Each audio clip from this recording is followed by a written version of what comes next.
مرحبا بكم مجددا في قناتنا على يوتيوب. في هذا الفيديو سنستعرض بالتفصيل تأثير كرة القدم على المجتمع المغربي ودورها الفعال في توحيد البلاد على مر العقود. منذ بداية انطلاق كرة القدم في المغرب وحتى يومنا هذا، تمثلت فيها روح الوحدة الوطنية والتماسك. كانت بدايات كرة القدم في المغرب تعزى إلى الاستعمار الفرنسي والإسباني في أوائل القرن العشرين. من هنا، انتشرت هذه اللعبة بسرعة بين الشباب، وأصبحت وسيلة للترفيه والتواصل عبر الثقافات المختلفة. تجسدت روح التوحيد الوطني في الملاعب، حيث جمعت كرة القدم الناس من مختلف البيئات والأصول. وقد لعب الفرق المغربية المختلفة دورا مهما في توجيه اهتمام الجماهير نحو الهوية المشتركة، بينما كانت المنافسات الرياضية مجالا للتلاقي والتواصل.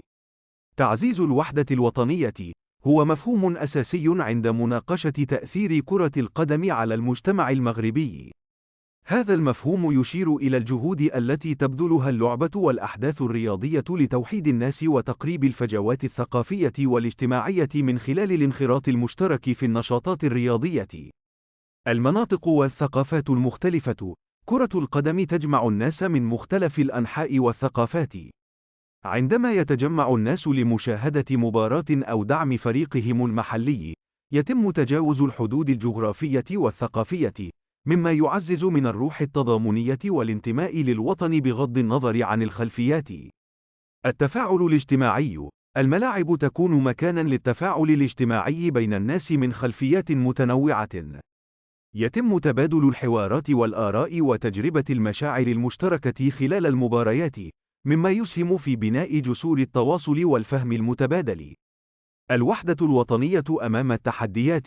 في وجه التحديات والتغيرات الاجتماعية والسياسية، يمكن لكرة القدم أن تكون وسيلة لتجميع الشعب وتوجيه الانتباه نحو مواضيع مشتركة. على سبيل المثال، خلال أوقات الصعوبات الوطنية، يمكن للأحداث الرياضية أن تشكل نوعا من التحفيز للناس للتوحد والعمل معا من أجل تجاوز التحديات. الهوية الوطنية المشتركة. من خلال تجمع الجماهير من مختلف المناطق لدعم منتخبها الوطني في المسابقات الدولية، يتم تعزيز الانتماء للوطن وتمثل الهوية الوطنية المشتركة. يصبح الانتصار أو الهزيمة في المباريات تجربة مشتركة تسهم في بناء هذه الهوية. التركيز على الإنجازات الوطنية. عندما يحقق منتخب البلاد أو أندية محلية نجاحات في المنافسات الدولية أو الإقليمية، ينشأ شعور بالفخر الوطني والانتماء. يصبح الجميع يشعرون أنهم جزء من إنجاز يعزز الهوية والوحدة الوطنية. في النهاية، يمكن القول إن كرة القدم تجسدت في المجتمع المغربي كأكثر من مجرد رياضة. إنها تمثل جزءاً من الثقافة والهوية الوطنية، وتلعب دوراً مهماً في تعزيز التواصل والتلاحم بين الأفراد والمجتمعات المختلفة في المغرب.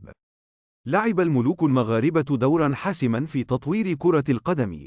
الملك حسن الثاني، الذي حكم المملكة منذ عقود، أدرك قوة اللعبة في تعزيز الروح الوطنية ودعم الشباب.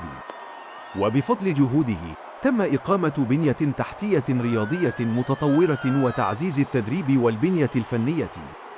مرت كرة القدم في المغرب بتطورات هامة في مختلف الجوانب.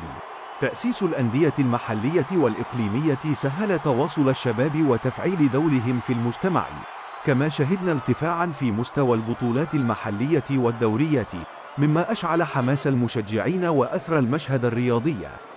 شكلت الأندية والمنتخبات المغربية مصدر إلهام للشباب، وساهمت في توجيه طاقاتهم نحو هدف مشترك.